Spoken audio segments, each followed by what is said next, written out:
नमस्कार, डी.एस. चॅनलमध्ये आपले स्वागत आहे. राज्यात उन्हाचा कडाका दिवसागणिक वाढत चालला आहे. एप्रिल महिना सुरू होताच सूर्यनारायण कोपऱ्याचे पाहायला मिळत असून नाशिक जिल्ह्याचा पारा आता 40 अंशाच्या पुढे गेला आहे. घामाच्या धारा आणि अंगाची होणारी लाही यातून सुटका करून घेण्यासाठी आता नागरिक जलतरण तलावांचा आधार घेत आहेत. नाशिकसह जिल्ह्यातील येवला, निफाड, सिन्नर आणि चांदवड या तालुक्यामध्ये सध्या उष्णतेची मोठी लाट पाहायला मिळत आहे. दुपारची वेळ रस्त्यावर शुकशुकाट असतो, मात्र येवला शहरातील क्रीडा संकुल परिसरात जलतरण तलाव मात्र हाऊसफुल झाले आहेत. कडक उन्हापासून बचाव करण्यासाठी आणि शरीराला थंडावा मिळवण्यासाठी आबालवृद्धांची पावले आता जलतरण तलावांकडे वळू लागली आहेत. सकाळच्या सत्रापासूनच या तलावावर गर्दी सुरू होते, जी रात्री उशिरापर्यंत कायम असते.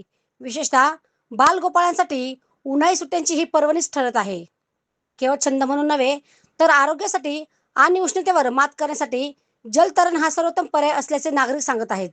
डी.एस. मराठी न्यूजसाठी दीपक सोनवणे, येवला. सध्या उन्हाळी सुट्ट्या सुरू आहेत. आपल्याला माहिती आहे उन्हाचा पारा खूप उंचावर गेलेला आहे आणि आज आपण बघतोय की जलतरण तलाव इथं उपलब्ध असून छोटे छोटे मुलं ही जलतरण तलावाचा खूप चांगला उपयोग करून घेत आहेत. चांगल्यारीत्या ते शिकतायत आणि चांगल्यारीत्या ते पोहतायत. खूपच एन्जॉयमेंट आहे, शारीरिक व्यायाम होतोय आणि इथून पुढे ही गर्दी अशीच वाढणार आहे हे आम्हाला सगळ्यांना ठाऊक आहे.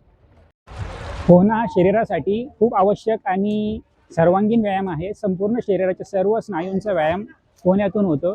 त्यातून मुलांच्या शारीरिक आणि मानसिक दोन्ही विकासाला खूप मदत होते, खूप फायदा होतो मुलांना. आणि 40 पारा गेल्यानंतरही मुलं पाण्यामध्ये खूप आनंद लुटत आहेत आणि मनसोक्त पोहायचा जो आनंद असतो तो इथे सुरक्षितपणे घेतला जातोय स्विमिंग पूलमध्ये येवल्याच्या.